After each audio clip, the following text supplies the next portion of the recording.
media, both public and private, is an important stakeholder in the governance model.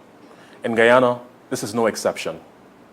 Joining me now is the Minister in the Office of the Prime Minister with responsibility for public affairs, Honorable Kwame McCoy, who will be speaking on a number of issues relating to a recent statement from the Guyana Press Association. I'm Darren Wills. Thank you for joining us. Minister, the statement, about 3 pages in length, about 22 paragraphs or so, came out at about 3 o'clock this morning. You've had a chance to run through it. What are your general thoughts on the statement? Thank you very much, Doreen, for affording me this opportunity to comment on some of the things I've seen there by the Press Association of Guyana. First of all, I want to say that our attitude has always been one, and this is the attitude of the People's Progressive Party civic government, one that works with every single stakeholder in our society. Every Guyanese, every stakeholder at the community, at every level. The Guyana Press Association is an important, or ought to be an important body. It exists as a group representing, or ought to represent, the rights of journalists, and to make sure that they operate in a way that will help to foster the right environment and so forth for our journalists to operate in. And so the responsibility is also on us as a government. The truth be told is that you have an acrimonious group, and we've seen this over time, and it's not the first time that there are certain section of the media, and in particular a small group within the Guyana Press Association that find their way always aiming towards the throat of the People's Progressive Party civic government. And it doesn't matter what you do, and whenever you do it, they will never find favor with the efforts, the attempts, and anything that this People's Progressive Party civic government does. And it leaves me to wonder very often, and in fact, there are evidence out there that would suggest that they are playing straight out of the political playbook in our country. And sometimes this group, the way they behave and they operate, would have you just make that conclusion, that they are not an association of the sort or type that they ought to be, that they're operating as part of the political maneuverings in our country by the politicians. Now, and all of this is coming out just from the recent press conference held by His Excellency the President, Dr. Ali. Now, this is an association that kept calling for frequent press briefings and press conferences by the President. And I want to say, in the first 2 to 3 months of us coming into office alone, the President, I should say, did more press conferences than the former President Granger has ever done in his entire tenure, in just the first few months. We are in July of 2023, and President Ali, only in March of this year, had a press conference and held just recently another press conference. But they will give the impression that the press conference or a press conference by the President is the beginning and the end of all things, forgetting that press conferences is just only one form of media engagement, just about one form. There are other numerous opportunities in which the members of the media are allowed to ask questions, to pursue their issues, to follow up on matters outside of a press conference. there are numerous engagements by this government, public events and activities, where every single cabinet member is present at, including the president, on so many occasions. And I have seen on the sidelines of those events, I tried last night checking how many times journalists have approached the president on matters that they have on their agenda to pursue. And I counted so far, I haven't completed it, over 110 times on the sidelines alone. So there is no limited access, there's no restriction on access to journalists or by the journalists to members of the cabinet. The president, one of the best examples of access and openness and frankness and transparency, is right before our eyes every single day in our country.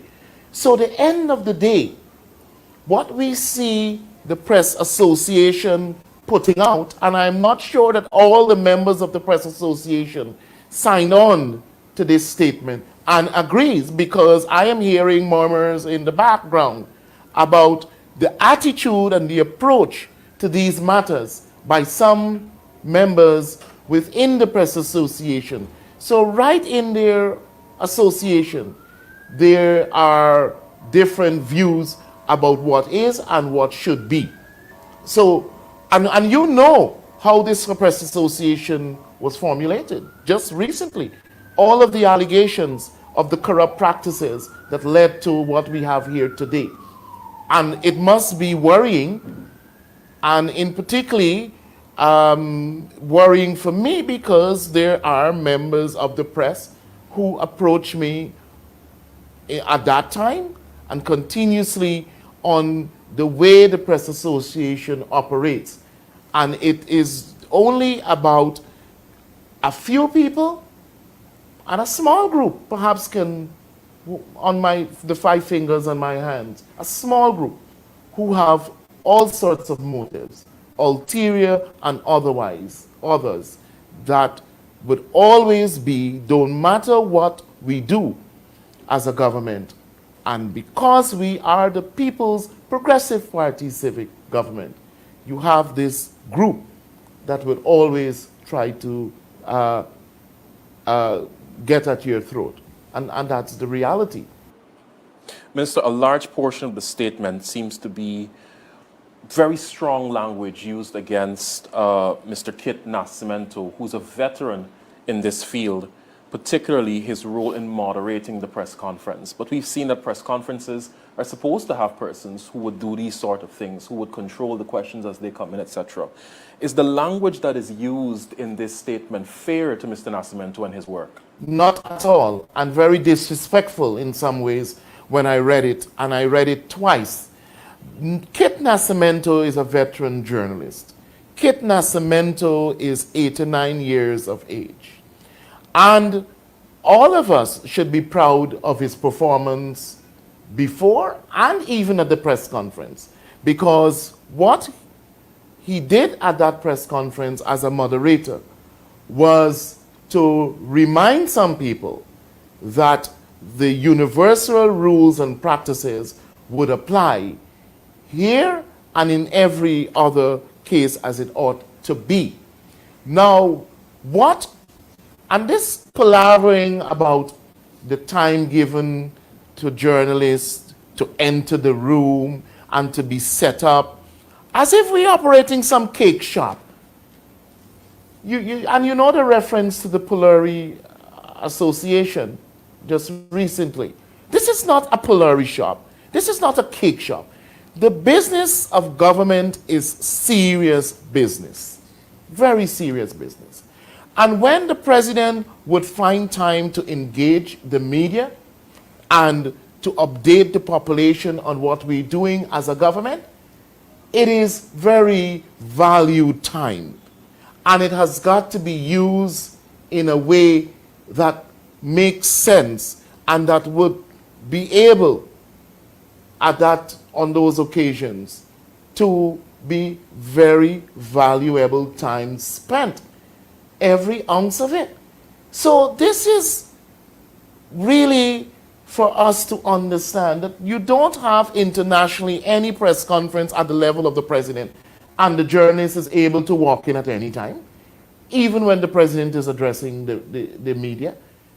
Unheard of. And there are rules surrounding these things.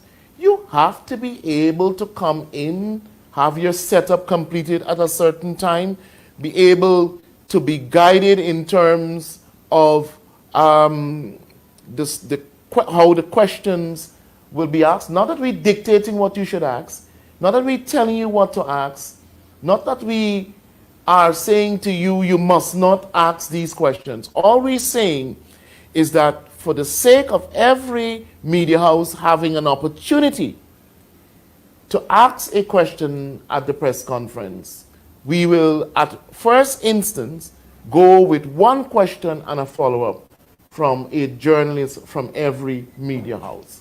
And the remainder of time would allow you to follow up or to ask other questions.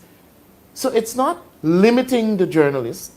The other thing is that you also have to take into consideration, and I believe this is what some people would have a difficulty with. We have to be able to have some order and discipline at these events because they're serious events, as I said.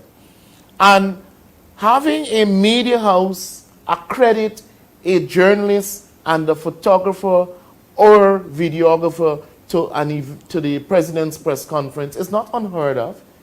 And we like to make reference to the USA and the White House, where we must recognize that this is what happens at the White House. You have to be accredited. And some of the people, some people would not even make it to the White House press conference or to be accredited to the White House. They can't, they wouldn't be. And so we have here rules that we believe are rules that are part of conducting serious business. And so the palavering about from the Press Association, and I know that the statement was not written by the Press Association or anyone from the Press Association in the first place. So the assistance that they got to help to write that statement was really about how they could get at us and really trying to find, to stir very desperately to find issues and to create issues where none exist really. Because every person went there, had an opportunity to ask the questions as they so indicate. We had about 23 questions asked of the president. The president answered every single question. This thing about the president speaking for XYZ minutes and the president perhaps it is just left to be said that he wore the wrong shirt or the wrong jacket. Now, you don't dictate as the media how the president conducts his press conference. He invites you there to engage you as members of the media. We have a duty and a right to update the public and the media on our activities of government, and that is what the president did. And the president's update was very helpful to the nation and to remind the people of Ghana that we are sticking to every single promise, every single thing we committed to the people of Ghana. And this is where we are in the delivery of the goods and services to the people. And what's wrong with that? What's wrong with that press association? You should be happy. You should be happy that you're getting those updates. And very few, if at all, I can remember one of any of the journalists there asking questions on the president's opening statement or about the more crucial matters that relate to our development and our the trajectory that we're on as a society. They have their own interests. The Dharamlal issue and their own, perhaps their own other issues, and which is fine too. But we have to recognize that we can be distracted too by these types of statements. And sometimes it would seem just to gain some relevance too. You know, that we exist. Here we exist. And we exist perhaps with the most diabolical plan. In your response, Minister, you spoke about essentially you spoke about time management and the importance of discipline, etc. Interestingly, the statement is of two minds on that. In the initial part of the statement, there is sort of a chiding that persons were asked to arrive at a certain time. But at the same time, in the statement at paragraph 17, it says, perhaps the single and most important achievement of the press engagement for the president, the government, etc., and the media was the fact that it started promptly, ushering in for the first time the discipline of punctuality. So there's a little bit of a disconnect there at the beginning and the end. Exactly, and it's not the first time that we've started press conferences on time. So somebody must have got it wrong. And you see, that's the problem when you don't write your own statements. You subject to things being, or facts being skewed. Now, and at least you could see the lack of diligence in going through a script that was prepared for you anyway, that it came out with that type of information that it's the first time that the press conference was started on time, which is not true. However, I am happy that they recognize and they have said that we were able to start the last press conference on time. You imagine if the journalists were allowed to march in or barge into the room at any given time whenever they feel like, the level of indiscipline or the indiscipline which the rules try to prevent by saying you have to be seated by this time. And this is conventional. This is a rule all across the world. Why it is difficult for the few, the tiny few, in the Polari operation, in the press association, to understand that this is just about the order of the day. And it is about how do we conduct business. And everything that we do should have these rules. The rules are important. They're necessary. And if we want to pass on to the next generation the way things should be done and a higher standard, we have to make sure that these are the rules in place. And among other things that you will see periodically across our country, shifting in directions that will put us at the highest level of standards and our operations. The statement speaks to a hint of licensing of media workers. They're saying that they're hoping that Mr. Nascimento's reference to qualifications is not a hint to the licensing of media workers. But isn't there also a role and a function performed by the Press Association that involves the issuing of press passes and the recognizing? It is so comical, very comical, that paragraph ended up, or that statement ended up in this prepared text for the Press Association. It's so comical. Because it is the Press Association that determines in the first place who's a journalist or not. To the extent that they have denied several members of the media the granting of press passes because they determine who is a journalist or not. And I have letters and phone calls, record of phone calls from people within the media who have been denied press passes by the Press Association because they sat down and determined that they're not qualified to be given these press passes. And it is the Press Association who runs this business of granting press passes. And so we have to be careful that you don't allow yourself to be drawn into a kind of a situation where you become discredited and where credibility becomes an issue. And this is what I can see we're leading straight into in relation to this group here.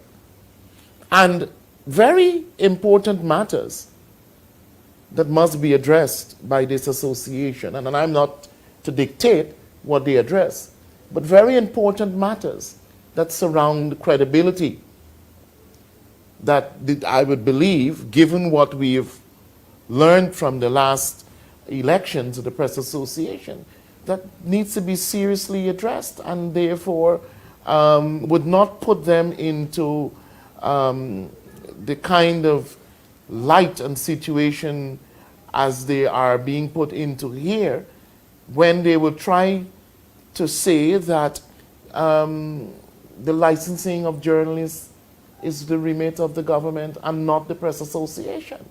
That was handed over from the dean. It was handed over from the previous government to the Press Association, and my understanding is that they run it happily. They run it happily, and much to the detriment of other journalists, people who can get their license or their passes. And you know what is also hypocritical about this? There are at least two persons there, because when I inquired on behalf of one person, I remember, or I raised the issue, I was told that the person is a social media practitioner. They operate on social media. But there are at least two persons in the Press Association who have their news online permanently, doesn't have any other means of disseminating the information other than online. So then their license should be taken away. If it, by their definition, you have to be practicing perhaps on television and radio and the newspaper, etc. But they find these things that conveniently, these rules apply. Conveniently. And to leave a few people out and to create distress among, those who perhaps can't be on their level and who they believe that they can castigate and demonize and everything else, the rules apply differently for them. This thing about the current space that is being used in the office of the president for the press conferences, the size of the room, was that something that was started, in terms of using that space, was started under this administration? That space existed under the David Granger administration, and I haven't heard any single member of the Press Association commenting in the past, at that time when it was first constructed, and during the 5 years of the David Granger-led administration. Not a single murmur, not a single complaint, not a single comment on the space that is provided there as the press room at the office of the president. Not one. But we are happy, and I could tell you this, Darwin, we, the People's Progressive Party civic government, we are happy that what the press couldn't say then, that they're able to say now without fear of being victimized. We know how fearful they were in many ways, and not only the press, several groups, civil society groups and so forth. They were timid. They were afraid of saying anything that would seemingly offend the government and would put them in the pathway of harm. You don't have to worry about that under this government. It is freedom and more freedom, and the freedom that you should have as a citizen, as journalists, as members of civil society, whatever. But the thing is about our government is that we will also, despite the freedom that you have, the freedoms, that if you try to distort our reputation, if you try to attack us unfairly, if you criticize us in a way that we are not deserving to be criticized, we hold the right to reply. We will also comment. And that's fair. Any part of the world. That is fair. And we will not give up on our right to reply. And so you don't have to fear, no member of the press has to fear any heavy hand by this government. You don't have to fear that your broadcasting license will be taken away because you criticize us or anything like that. You don't have to fear that if you have a view on the size or space of the media-centered office of the president, that you will be suddenly disinvited, be uninvited to any of the press conferences, or you'll be attacked. You don't have to fear that.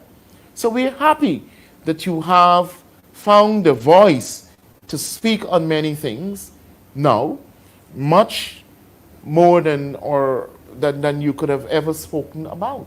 And that's something to our credit. I'm happy that they've mentioned it there. It is to our credit, the credit to the People's Progressive Party civic government. The statement, sir, paints this image that the National Communications Network was involved in some sort of a pre-planned, plan at the recent press engagement with Secretary Blinken. But we've seen that this is not the first time that the Press Association has sort of taken a jab at NCN or at state media. As the minister with responsibility for state media, does this pose a difficulty for state media workers carrying out their duties? It does, because many state media workers have told me before, and not only now, this is not anything new. It has happened previously.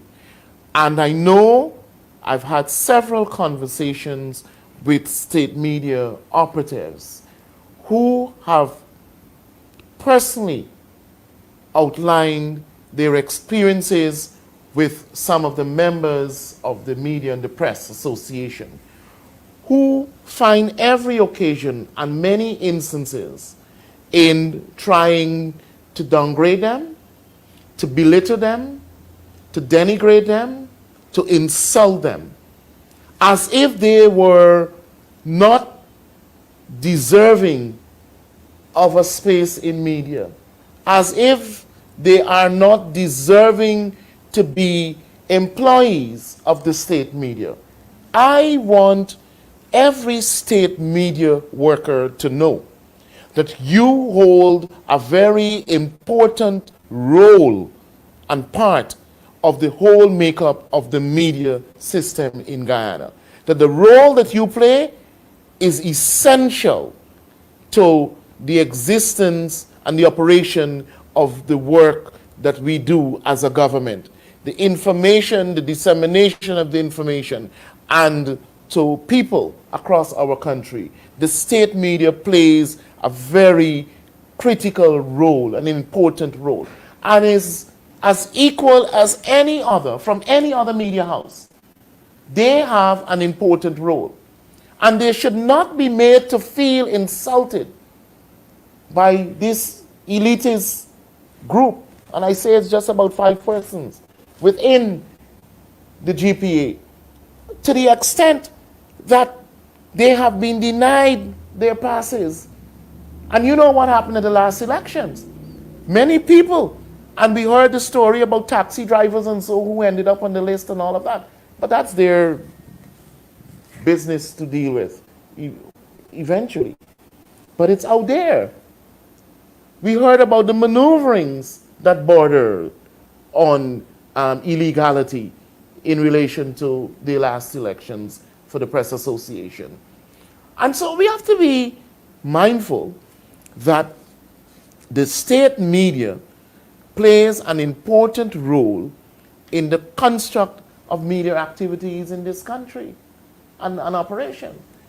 And no one will try to denigrate and to downgrade them. And just as how I would be the first to defend them, I'll be the first to defend any other journalist that feels threatened or harmed by anyone because of the work that they do. And I've said that in the last World Press Freedom Day statement, And so we have to be careful, and people have to be careful that they are not sending the wrong message and setting up our people, for harm. And so, once again, and I'll say that you have nothing to fear. As state media, as private media, you have absolutely nothing to fear as you carry out your work by this government. This government will be the first to protect you. This government will always be at your side, and we will always be sure to lend the support that is needed for you to be able to carry out your work, which includes access to us. Access. People call here every day for information, including the media, and they have access to myself and to every other minister. They have access, and they can follow up their stories, they can follow up their angles, they can pursue the issues that they want to pursue. They have access. The president is the prime example of availing himself to the media on every given opportunity. And so what is the problem? As we wind down, sir, there's a section of the statement that sort of caught my attention, because I tried to imagine whether I would see the White House Correspondence Association, making this sort of a statement about President Biden. I want to read it out. If the president's intention was to inform the nation, and they're speaking about President Ali's press conference, if the president's intention was to inform the nation and the world about newsworthy aspects of his government, then he failed miserably to do so, because most of his statement had been covered in previous news reports, hence hardly anything there could constitute news. Have you seen a press body behaving in this way? And Darwin, you have it. You have it without me even having to say it. And people are listening to us here. This is just another occasion to attack the president and the PPP civic administration.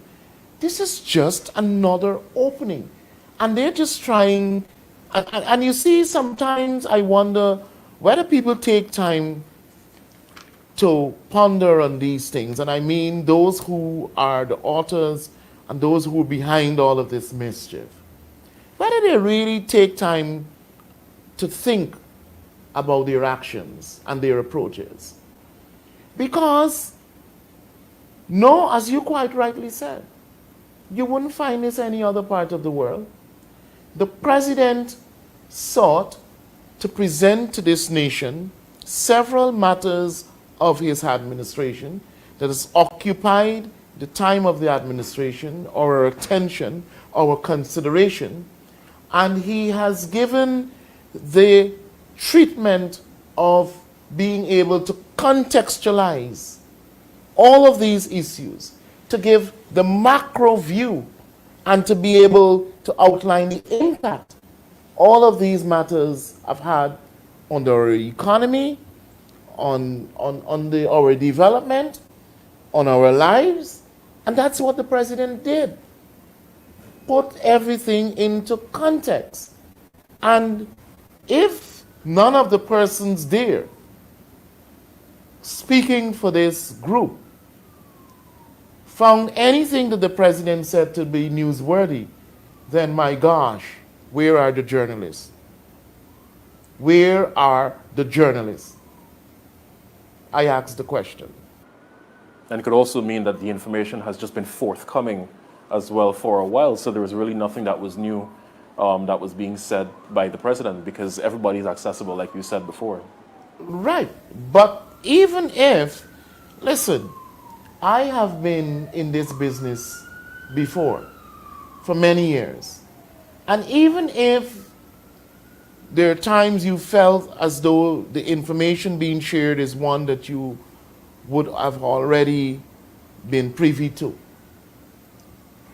you as a journalist have the opportunity to come with an angle or a question that would help to develop and to be able to pull the story out as you think you have some projection on. That's it. That's the work of journalists right across the world. Right? And so I think that's being disingenuous. That's being disingenuous. That's being disrespectful. And you've seen some people, and they like to parade around the place, you know, as if they are the beginning and the end of journalism in this country. The beginning and end of journalism in this country. I have faith in the system that we operate. And I know there are many people that hold faith to that system where our journalists are allowed to practice freely. Our journalists have access to government officials, to the cabinet. You don't want a better example than that. I just had a teacher in my office from a school in the East Bank who said she was here because she knew that she could have access to my office. But she knew as well that what obtains now wasn't under the previous administration. You had to write a long letter, and then you had to write a follow-up, and then you perhaps have to write a thesis on the issue you want to raise. And there's a person currently in the Press Association executive who worked in Mr. Granger's press unit and had that responsibility. And that not only that, the person that worked in Granger's press unit that is now a member of the Press Association, the executive of that association, also shed tears when the government lost power. Shed tears and declared that she couldn't work under this government. Lovely. Oh, what a way to end. And we come a very far way. There was a media box that was set up at most public events. We had the public interest program, which was a once-a-week program for 30 minutes. Yes. 2 journalists sat there. Well, you had the distance between Granger and the public. Granger and the media. Not that they saw him, even the people in his press unit didn't see him very often, except for a cameraman. Goes over, gets a call over, he shoots, and he puts out Granger there, and they put it up. So even the members of the Press Association couldn't interact with him, right? And didn't see him often. Much as the media, the local media, didn't have that opportunity, right? And what we have here is a different way and manner of operation that would be grabbed up by many, many, many parts of the world, many journeys of the world, many countries of the world, where you don't find the type of freedom we have here. The type of freedom we have here, the liberty that the journalists have here in many parts of the world. And they would welcome it. They would welcome it.